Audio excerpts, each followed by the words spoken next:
Father, and the Son, and the Holy Spirit. In the collect today, we told God that we know that whatever we do without love is worth nothing. Strong words. When we come to church, we're encouraged to practice love. This sounds nice, but how do we do it? Well, it's much easier to love others when we understand that everything that came into this world was made through love and of love. As I said last week, it is our bold understanding that the entire universe was created when Christ, who is love, poured himself out into the world. The Creed states this simply as all things came into being through him.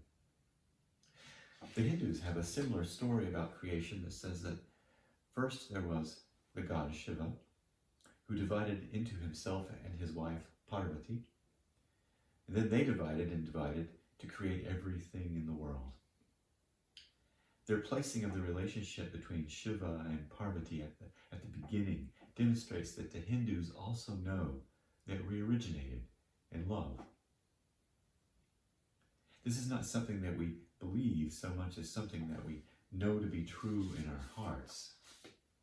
Now, some argue that we can only know through empirical evidence, but I would say that there is a much deeper knowing that comes through our hearts. If we're honest, even the things we're able to prove through empirical evidence first present themselves to us as possibilities through our hearts. We then use our minds to investigate and to apply that knowledge. The best doctors I've known had a sense of what an illness was before deciding which tests to run. This is inspiration, related to God's breathing the breath of life into us at creation. The original meaning of inspiration was direct influence by God. That is, taking in the Spirit. And the Spirit enters through the heart, not the mind. To love is thus to live out of our true nature. When we practice selfishness, greed, hatred, that is to say, when we sin, on the other hand, we are straining against our own natures, against all of created reality. Living in harmony with creation is therefore not a matter of forcing ourselves to obey rules set by an arbitrary Big Daddy who will punish us if we get it wrong. It's about embracing who we are, embracing our sacred origin. When we fail to do this, it's not that we are happier in the present because we got away with something, but will be condemned to suffer in the afterlife. Instead, we're alienated in the present from our truth. We feel, in other words, empty, out of step, not fully alive. We may think that those who work hard to monopolize the world's wealth are joyous because of their riches, but they face the same struggle for meaning as the rest of us. They may argue that they are superior to us, more creative, too creative even to pay taxes, as one of them said, although he was not too creative to accept government help when he needed it. They may claim that they worked hard and deserve every penny.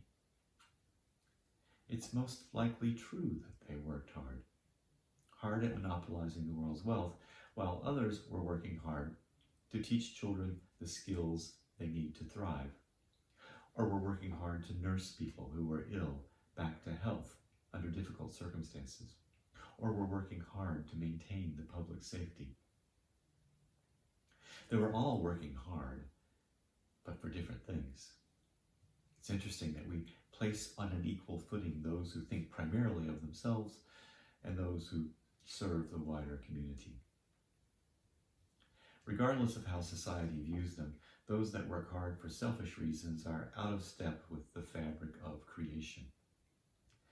They may create lavish escapes to distract themselves, but we only experience joy to the extent that we act from a place of love.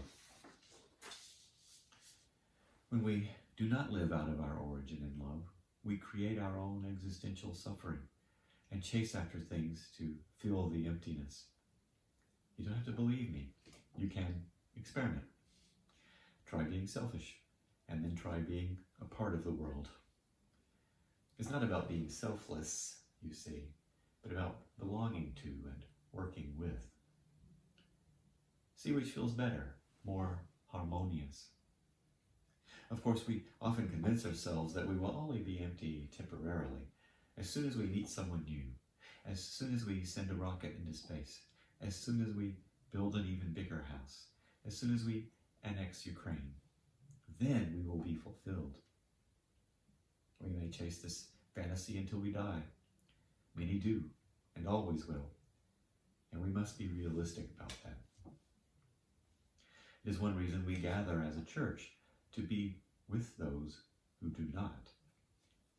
Now, people who do not go to church may also not chase emptiness. But we need a community of like-minded support, and the church is an easy way to find it. The more we accept who we are and where we came from, the more harmonious we are. This is why Jesus, the incarnation of Christ, said that he was the full realization of the law. The law pointed towards living in harmony, but could not take into account all the individual exigencies, all of the complexity of the human experience. For that, we have our hearts as a guide. Our hearts help us to adapt to all the unanticipated conditions. We access our hearts when we realize our literal origin in love.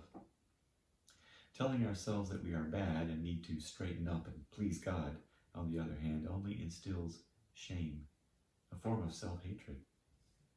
We're off track before we even get started. Our hearts respond to love, not to shaming. Once we embrace the fact that the entire creation was made out of Christ, which is to say out of love, we are liberated from shame, from striving, and are free to be fully ourselves. So now, close your eyes, if you feel comfortable, and say to yourself this paraphrase of something written by Julian of Norwich. I was made out of love, by love, for love. I was made out of love, by love, for love. Remember this. Whatever we are facing in life, no matter how hard it is easier when we know this.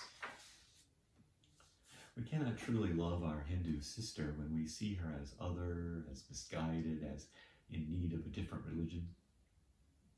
We can, however, love her when we see that, just like us, her origin is love. If someone does not know this, if someone has become alienated and disaffected, our telling him how wrong he is will not help. It's indeed worth nothing. When we meet a person gripped by addiction, for example, only love will help. This does not mean getting trapped in the addict's reality. We must stay firmly grounded in love, which will certainly mean setting clear boundaries. What good will we be if we become enmeshed in someone else's false reality? Only being a model of love has any chance of having an effect. Think, has anyone ever changed you for the better by wagging her finger? What experiences actually helped you to grow? Was it not being in contact with those who themselves were liberated from the burden of being against things? Those who were set free to be for love?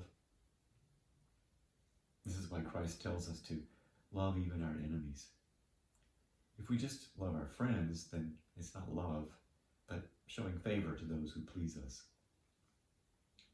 What good would have come of it had Joseph upbraided his brothers when they found him in Egypt? Would the world have been made a better place? Would Joseph's soul have grown? No, Joseph would have felt a moment of schadenfreude, and then the old emptiness would have returned. The emptiness based on his half-brother's inability to love him. Similarly, activists who are perpetually fighting the system are alienated, and in my experience, often proud of it. Much more effective is exemplifying what living out of a sense of our sacred origin looks like. When we embrace our true selves, we feel joy. joy at being who we are, joy at being a part of a beautiful creation, joy at interacting with others who are also a part of that creation. We still will feel sadness, loss, and loneliness at times, but the joy does not recede. So remember, we literally were made out of love, by love, for love.